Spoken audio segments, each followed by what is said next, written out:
Major Slack Attack. Hey, how y'all doing? Thanks for joining me again. Welcome back to my real walkthrough of Dying Light, and this is the final part of the Lower East Side Slums run, as I like to call it. Just to quickly reiterate, the purpose of this is to A, quickly level your agility and power skill trees, B, kickstart your cash flow, C, put together a nice little nest egg of crafting parts so that we don't have to hunt around for key parts later on when we start modding weapons, and D, take advantage of a golden opportunity to go crazy with the blow up shit. That is, take down tons of zombies using explosions without having to deal with virals, as I explained in the previous video. Speaking of which, I just leveled up agility again, and I'm going to apologize in advance. I forgot to apply this skill point. I'm just swapping out my burnt out weapon. Yeah, this skill point I'm getting for agility will allow me to get dropkick, which is a really good agility skill. And because I forgot to apply it, I didn't get around to demonstrating dropkick until the next video. But I promise next video will be full of dropkicks, alright?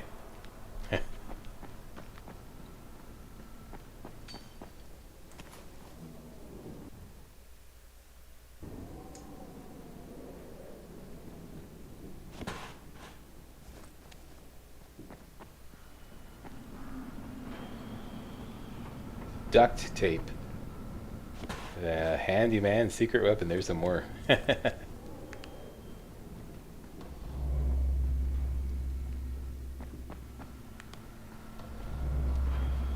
Never leave home and go into a zombie apocalypse without your duct tape. Okay, now I'm going to demonstrate how you can get a lot of bang for your buck from a single bullet.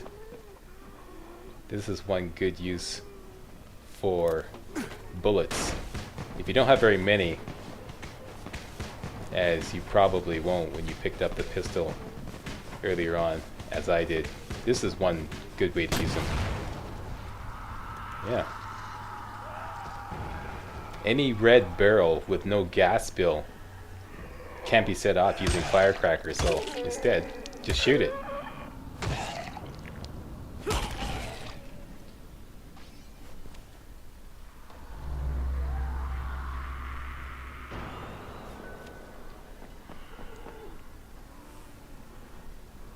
Just last night I once again tried going to the other extreme.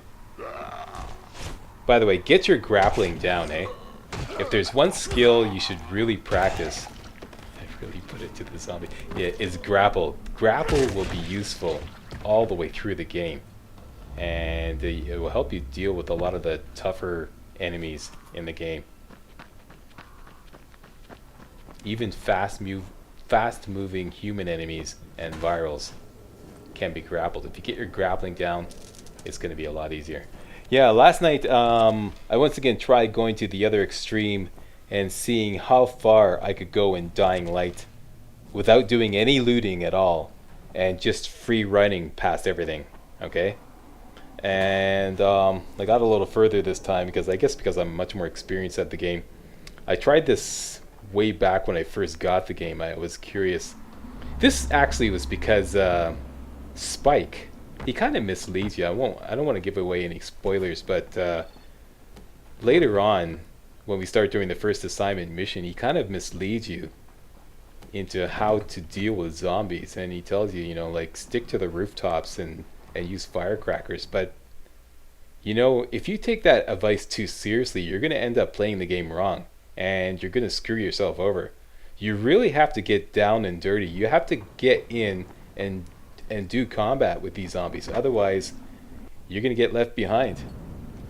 Yeah, so I tried seeing how far I could go without doing any, combat, like doing as little combat as possible. Yeah, sometimes you have to break your way into these homes and buildings.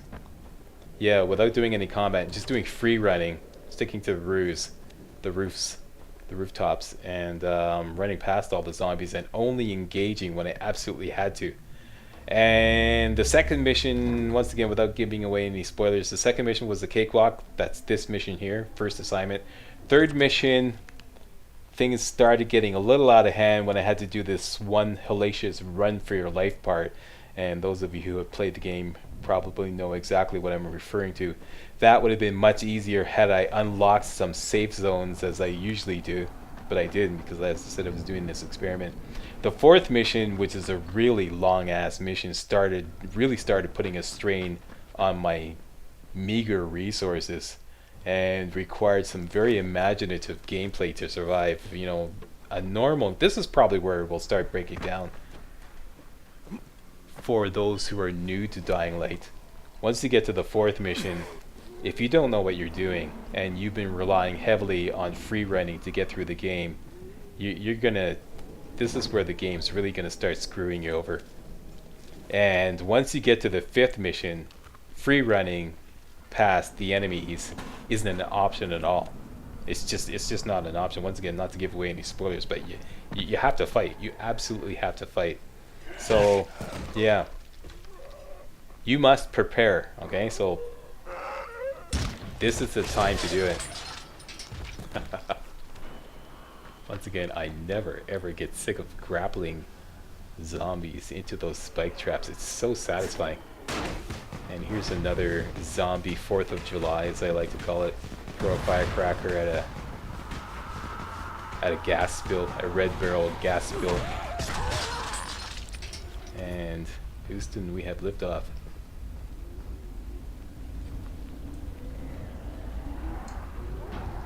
This guy here, I was just kind of toying with him, seeing if he could, like, finally make his way over to attack me.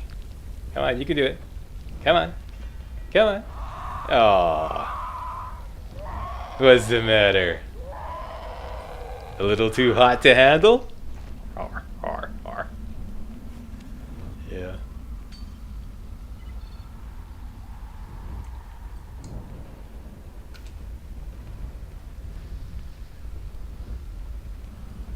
Once again, I'm skipping ahead. These gas spills that are on fire really don't go out that quickly. I just skipped ahead because I didn't want to, like, you know, make you sit there and wait till it went out. It takes about a minute, I think.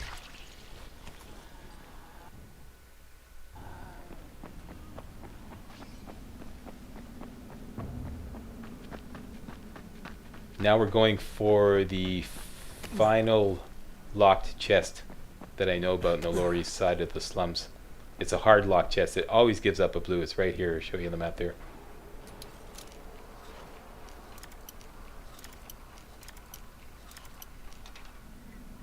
So if you're going to unlock any chests, go for this one and go for the one I showed near the end of episode 2, and you'll get yourself a couple of blue weapons for sure, guaranteed.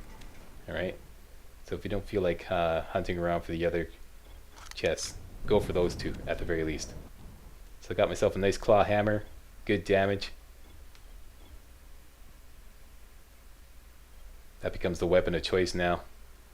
And just doing a little rearranging here.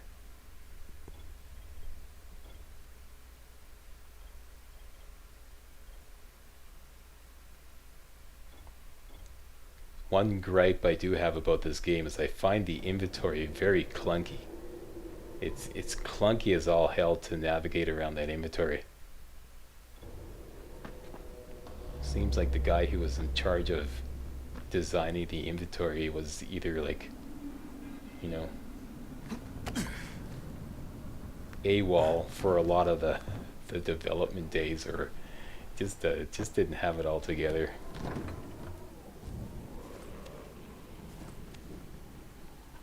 Now we're back near where we already looted this area earlier on. But since I exited the game, might as well loot it again because everything in here respawned. Get some gauze from the first aid kit.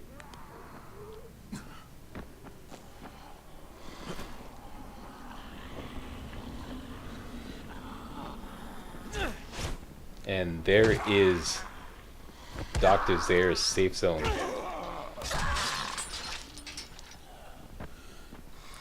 How many of you guys out there playing Dying Light find yourself just slightly remorseful having to kick such nice butts on some of these female zombies? Okay, I know that's sick. I know that's sick. That's really sick. But seriously, you know, why do they have to put such nice butts on these female zombies? It's a shame to have to kick it. Or I don't know, maybe you like kicking nice butts. Who knows? Anyways, I don't want to go there. Slack. That's really sick. Yep, I know. That's real sick. I'll just back away slowly from that commentary and quickly change the subject. Now what I'm doing here is I know I'm really close to leveling up power. You see the bar on the right side of the screen is almost full. So I'm very close to leveling up power, which would be very convenient. There we go, power just leveled up. So now we're at power level 4 and I can finally spend those 2 skill points. One on sturdiness and the other on melee throw.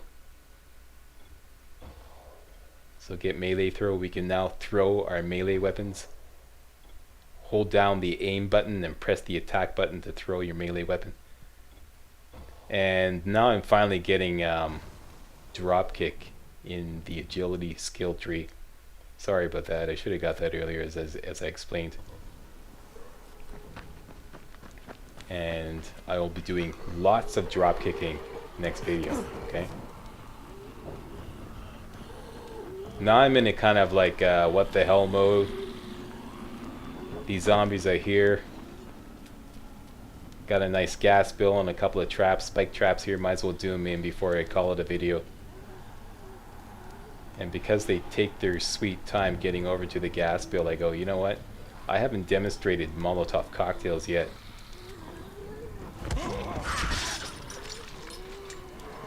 Let's give that a go.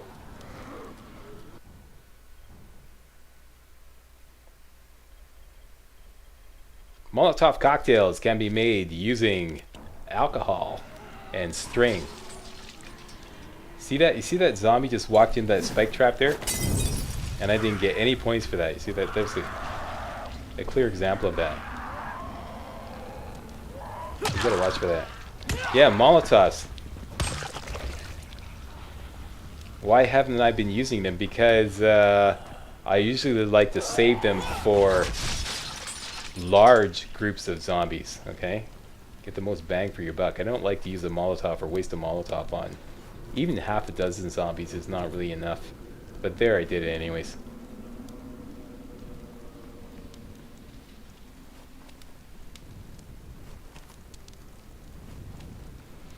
And I strongly recommend that if you're gonna craft stuff, like craft a supply of anything like throwing stars or Molotov cocktails or firecrackers, only craft one batch at a time until you get the, I forget the name of the skill, but it's in the survivor skill tree, that crafting expertise, I believe is called, which allows you to craft a lot more parts for each crafting recipe. Okay, so only craft one batch at a time until you get that skill, because otherwise you're wasting your parts. And we're done here. I'd like to thank you all very much for watching. This is the end of the Lower East Side Slums run, and the mission accomplished. Did a lot of leveling up, got a ton of crafting parts, got 2,000 bucks, and we're about to turn that into close to 8,000 bucks once we sell off everything. Got a whole bunch of weapons, got some blueprints, and we leveled up agility to level 4, power to level 4. So yeah, great run. Coming up next, we're going to do the first assignment mission, and I'd like to thank you all very much for watching. And if you thought this video was remotely entertaining, hey, don't forget to give the old Slackster a thumbs up. Alright, that's it. Slack is out.